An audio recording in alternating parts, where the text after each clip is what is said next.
turn it over to Mr. Blumberg. He's performed in a lot of different clubs, and he's been down in Florida at supper clubs and comedy clubs. And like I said, he does a wonderful job. Let's give him another nice big round of applause. Thank you.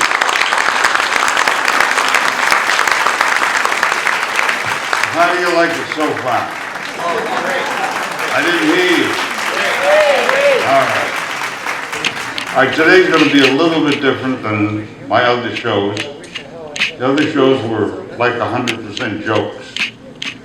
This time I've looked into the comedy legends that I think are so fantastic. Unfortunately, there's very few left, and very few new ones that are coming up that are anywhere near that good. But let's remember them today. We can talk about something else for the future. How many remember George Burns and Gracie Allen? Now there's a fantastic team.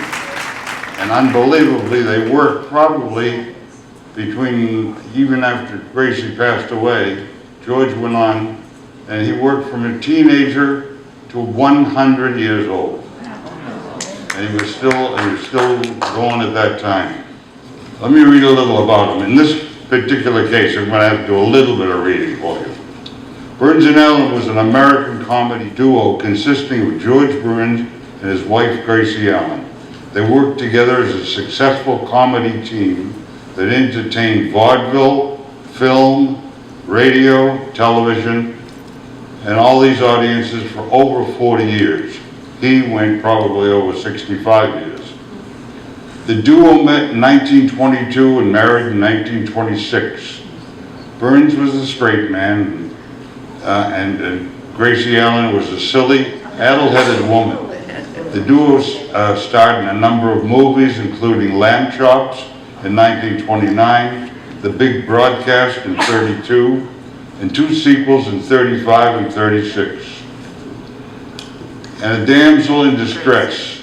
The 30-minute radio show debuted in September of 34, The Adventures of Gracie, whose title changed to The Burns and Allen Show in 1936.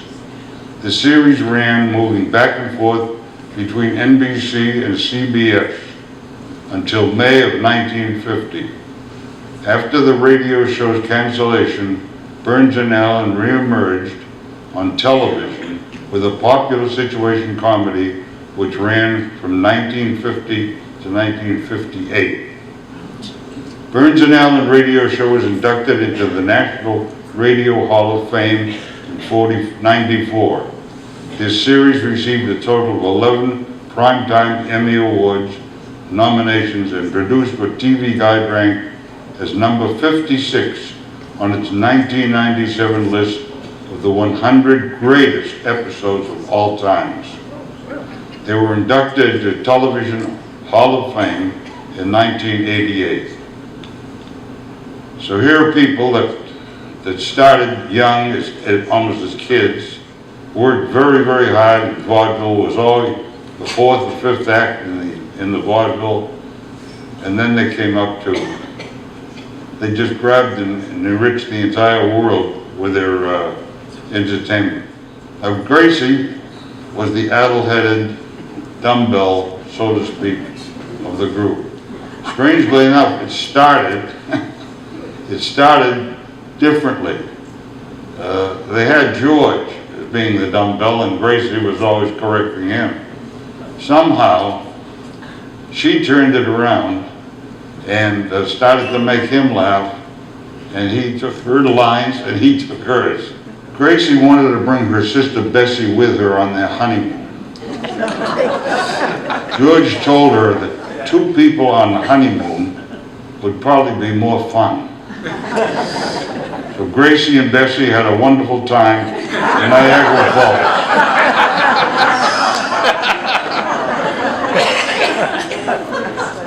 One of their very famous sketches was set in a bank.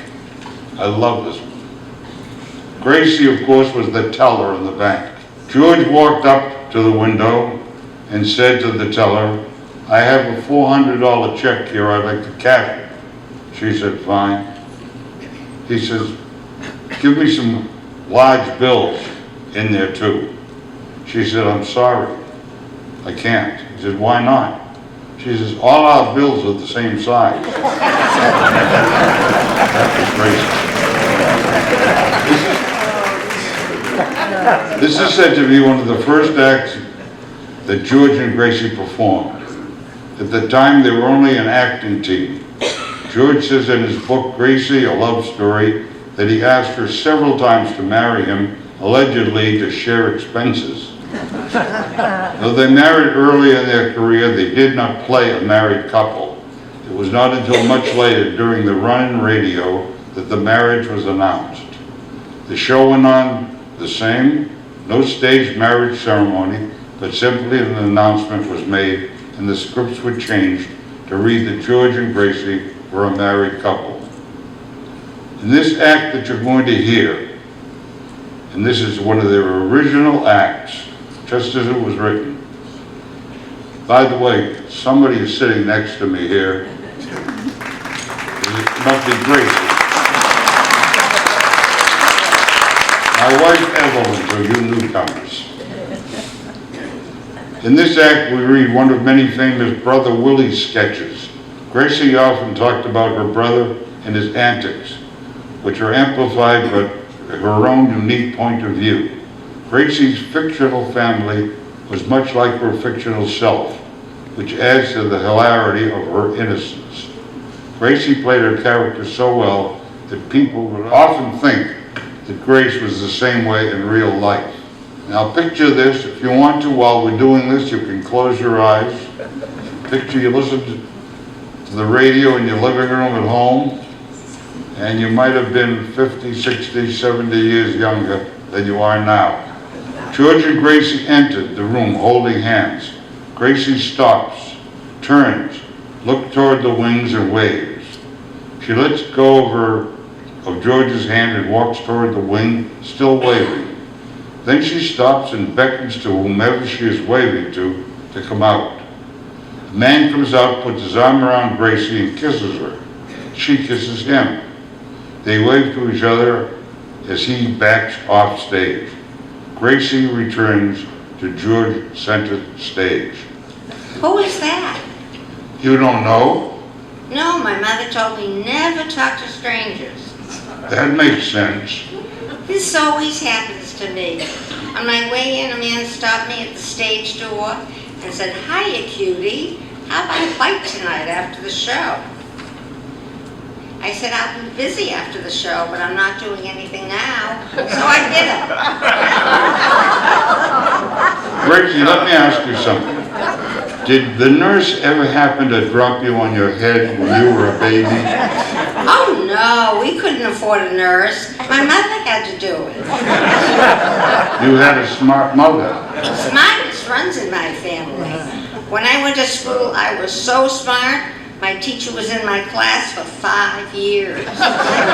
Gracie, what school did you go to? I'm not allowed to tell. Why not? The school pays me $25 a month not to tell. Is there anybody in the family as smart as you? My sister Hazel is smarter. If it wasn't for her, our canary would never have hatched the ostrich egg. A canary hatched an ostrich egg? Yeah, but the canary was so small, it was too covered with a big egg. So Hazel sat on the egg and held the canary on her lap. Hazel must have been the smartest in your family. Oh no, my brother Willie was no dummy either. Willie? Yeah, the one who slept on the floor. Why would he sleep on the floor? He had high blood pressure. And he was trying to keep it down. Yeah. I'd like to meet Willie. You can't miss him. He always wears a high collar to cover the appendix on his neck. Willie was so ticklish they had to operate up there on his neck. What's Willie doing now? He lost his job. Lost his job? Yeah, he's a window washer. And And he was outside on the 20th story washing a window when he got through, and he stopped to admire his work and stepped back. he lost his job. Yeah, and when he hit the pavement, he was horribly embarrassed. Embarrassed? Yeah, his collar blew off and his appendix showed. Gracie, this family of yours, When Willie was a little baby, my father took him riding in his carriage. And 2 hours later, my father came back with a different baby and a different carriage. well, what did your mother say? My mother didn't say anything because it was a better carriage. Better carriage? Yeah, and the little baby my father brought home was a little French baby. So my mother took up French Why? so she could understand the baby. That's when the baby started to talk. Yeah. Gracie, this family of yours, do you all live together? Oh, sure. My father, my brother, my uncle, my cousin, and my nephew all sleep in one bed. In one bed? I'm surprised your grandfather doesn't sleep with them. Oh, he did, but he died, so they made him get up. That's one of their early radio shows.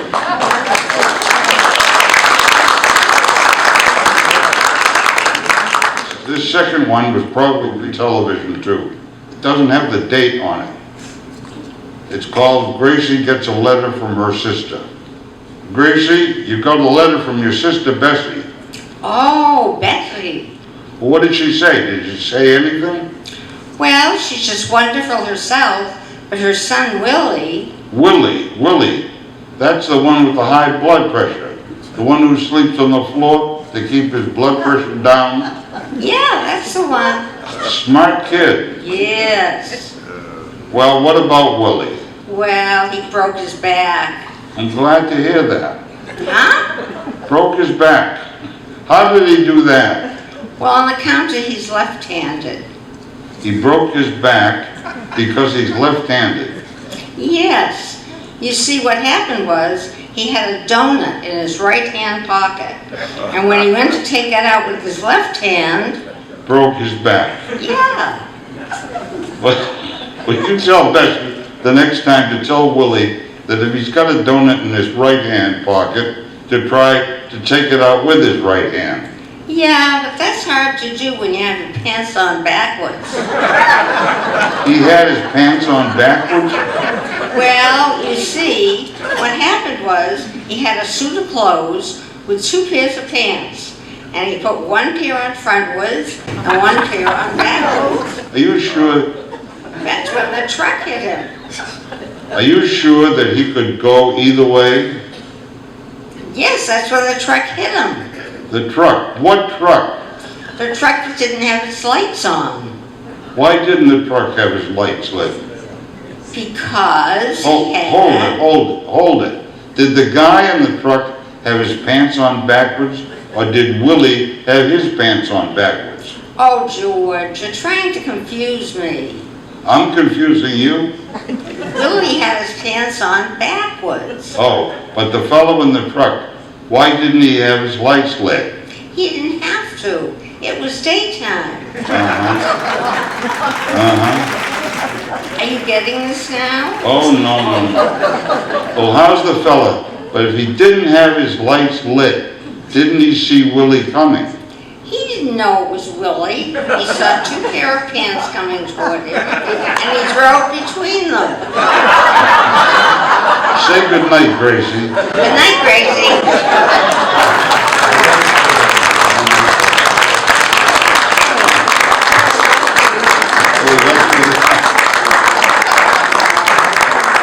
Thank you. Next year you do this. And that's Burns and Allen, and I'm sure lots of you remember, they really were something great. And they went in all those years. You never, ever heard a rotten or bad word coming out of their mouths. And yet they were able to entertain, make people laugh, old people, young people, Burns and Allen. Don Rickles was a very unusual comedian. He did not tell jokes. He really didn't. He insulted people. And he really did, and it was the funniest thing in the world. He never meant what he really said. They all knew it, although once in a while somebody wouldn't know him too well and would be happy. But by the end, they knew what was going on. Donald J. Rickles was born May 8, 1926. He was an American stand-up comedian, actor, and author, known especially for the insult comedy. His film roles include Run Silent, Run Deep in '58 with Clark Gable, and Kelly's Heroes in 1970 with Clint Eastwood. And beginning in '76, he enjoyed a 2-year run starring in the NBC television sitcom CBO Sharky. Rickles received widespread exposure as a frequent guest on talk and variety shows, including The Dean Martin Show, The Tonight Show starring Johnny Carson, and The Late Show with David Letterman. He won a Primetime Emmy Award for the 2007 documentary Mr. Warmth, The Don Rickles Project. That was a great name for him, Mr. Warmth. He was just the opposite of Mr. Warmth. Anyway, to give you a little bit of an idea, he was often on other shows as a guest. He was on, if you remember Dean Martin, at his shows, where he was honoring somebody. And he had all kinds of celebrities sitting up there. And when Don Rickles, when it was his turn to say something, everybody was ready for him. For instance, he was up there one day and Frank Sinatra was sitting there. And he loved to go after Frank. And you had to be damn good to go after Frank Sinatra and get away with it. Like he said one day, take Frank. He's one of the greatest actors around. Just ask him. He says, Sinatra is the best. When you enter a room, you have to kiss his ring. Trouble is, the ring's in his back pocket.